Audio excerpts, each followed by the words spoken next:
السلام علیکم ورحمۃ اللہ وبرکاتہ۔ تمام احباب کو سلام۔ آج ہم کوشش کریں گے اردو ادب کا ایک شاعر، ایک نعتیہ شاعر، نعت گو شاعر، ہجو نگار، پیروڈی نگار، اردو ادب کے اندر صحافی اور تحریک پاکستان کا ممبر، مسلم لیگ کا جو کہ ممبر تھا، ظفر علی خان۔ ان کا جو نام ہے ظفر علی خان، اسی نسبت سے یہ ایک تاریخی نام ہے۔ کیوں کہ اگر حروف ابجد کے اعتبار سے اس کے حروف کو جمع کیا جائے عددی اعتبار سے تو وہ 1873 نکلتا ہے، اور ان کی جو پیدائش ہے وہ بھی 1873 ہے۔ وزیر آباد کے اندر یہ پیدا ہوئے، اور ان کی وفات بھی جو ہے وہ بھی مدفن بھی یہ وزیر آباد میں ہوئے۔ ان کی حوالے سے اہم پوائنٹس، خصوصاً ٹیسٹ کے اعتبار سے، تو سب سے پہلے ہم جاتے ہیں اس کے شعری مجموعے کی طرف۔ ان کے جو شعری مجموعے ہیں وہ ہیں بہارستان، چمنستان، خیالستان، اور ان کا ایک شعری مجموعہ ہے خیالستان۔ ان کی جو تعلیم ہے پٹیالہ سے انہوں نے میٹرک کی، اور ان کی علی گڑھ کے یہ پڑھے لکھے ہیں۔ علی گڑھ سر سید احمد خان کے جو تحریک تھی اور سکول تھے۔ ان کے والد محترم کا نام سراج الدین تھا، وہ بھی صحافی تھے، اور انہوں نے زمیندار، ہفت روزہ اخبار کی اشاعت کی۔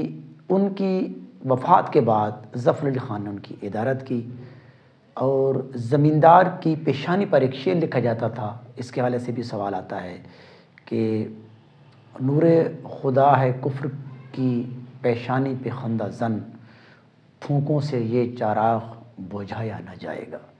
یہ جو شعر تھا یہ خود ظفر علی خان کا تھا، اور زمیندار کی یہ پیشانی پہ لکھا جاتا تھا۔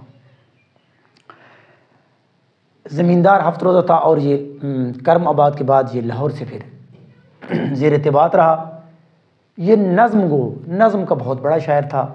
غزل کی طرف انہوں نے توجہ بالکل ہی نہ دی تھی۔ عبدالسلام ندوی نے ان کے بارے یہ کہا تھا کہ انہوں نے غزل کی طرف توجہ نہ دی، حالانکہ اگر یہ توجہ دیتا یا یہ صحافتی زندگی سے نکل آتا تو یہ بہت بڑا اردو ادب کا بہت بڑا شاعر ہوتا۔ انہوں نے شاعری کے اندر نظم اور نعتیہ شاعری بھی کی، پیروڈی بھی کی، اور ہجو نگار بھی بہت بڑے تھے۔ ان کی سیاسی زندگی بھی ہے۔ مسلم لیگ کے یہ 1937 سے لے کر 1945 تک ممبر رہے، اور انہوں نے اس سے شعری سے ہٹ کر جو کتابیں لکھی ان میں ہے معرکہ مذہب و سائنس اور غلبہ روم۔ یہ تراجم نگار بھی ہیں، انہوں نے ایک ترجمہ کیا ہے ایک ناول کا انگریزی کا، اس کا نام ہے سحر ظلمت۔ انہوں نے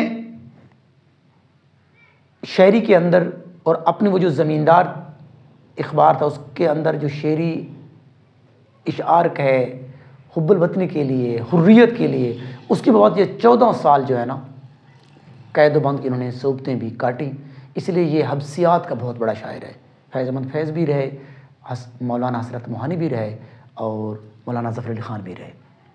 14 سال اس کی شاعری کے پر جو ہے چند نقاد نے کہا ہے کہ یہ الہامی شاعر ہے۔ خواجہ حسن نظامی نے کہا اردو کا یہ تیسرا بڑا شاعر ہے۔ یہ عبدالسلام ندوی نے کہا قلم مصطفیٰ کمال کی تلوار کا بانک پن ہے، یہ علامہ اقبال رحمۃ اللہ علیہ نے کہا۔ قائد اعظم نے بھی ان کے بارے یہ کہا تھا کہ اگر مجھے مولانا ظفر علی خان جیسے لوگ مل جائیں تو پاکستان یا آزادی لینا کوئی اتنی بڑی میرے لیے پھر مشکل بات نہ ہوگی۔ شہید گنج مسجد لاہور میں تھی، اس کے گرد جب گردوارہ بن رہا تھا تو انہوں نے ایک تحریک بھی چلائی تھی، یعنی وہ گردوارے کے خلاف 1935 میں، اور اس کا وہ نام ہے تحریک نیلی پوش۔ بحیثیت یہ شاعر بھی ہیں، ترجمہ نگار بھی ہیں، نعت گو بھی ہیں، نظم گو، بدیہ گو، ہجو نگار اور پیروڈی۔ بدیہ گو یعنی فی البدیع۔ چراغ حسن حسرت نے یہ کہا ہے کہ یہ ایک حقے کا کش لیتا اور ایک شعر یہ فرما دیتا۔ یعنی اتنا بہت بڑا، یعنی کہ فی البدیہہ شاعری کے حوالے سے یہ بہت بڑا، کیونکہ یہ بہت بڑا مقرر تھا، یہ مقرر بھی بہت کمال کا تھا۔ اس کے اگر اشعار دیکھے جائیں تو ان میں سے جو مشہور پیپر میں آتی ہیں، ایک ان کا نعتیہ شعر ہے، دل جس سے زندہ ہے وہ تمنا تم ہی تو ہو، ہم جس میں بس رہے ہیں وہ دنیا تم ہی تو ہو۔ اور اسی طرح ایک اور ان کا نعتیہ شعر ہے، نہ جب تک کٹ مروں خواجہ یثرب کی حرمت پر، خدا شاہد کامل میرا ایما ہو نہیں سکتا۔ ان کا ایک اور شعر ہے کہ اے کربلا کی خاک اس ایساں کو نہ بھول، تڑپی ہے تجھ پہ خون جگر گوشہ رسول۔ ایک اور ان کا نعتیہ شعر ہے، وہ شمع اجالا جس نے کیا تھا 40 برسوں تک غاروں میں، ایک روز چمکنے والی تھی سب دنیا کے درباروں میں۔ تو اسے اگر حوالے سے دیکھا جائے، وہ شمع تو یہ استعارہ ہے، اے کربلا کی خاک تو یہ علم بیاں و بدیع کے اعتبار سے تلمیح ہے۔ اگلا شعر ہے جو کہ علامہ اقبال سے منسوب کیا جاتا ہے، وہ بھی انہی کا ہے، خدا نے آج تک اس قوم کی حالت نہیں بدلی، نہ ہو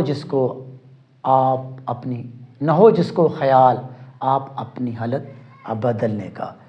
ایک ان کی مناجات کا شعر ہے، وہ بھی پیپر میں آ جاتا ہے، الہی برق غیرت کی تڑپ مجھ کو عطا کر دے، مجھ آتش زیر پا کو ساتھ آتش نوا کر دے۔ یہ مناجات ہے۔ مناجات ہوتا ہے باہم راز و نیاز کرنا، یعنی اللہ رب العزت کی تعریف کے ساتھ ساتھ اپنی عاجزی اور فروتنی کو بڑھانا اور اپنی گناہوں کی معافی طلب کرنا، یہ ہوتی ہے مناجات۔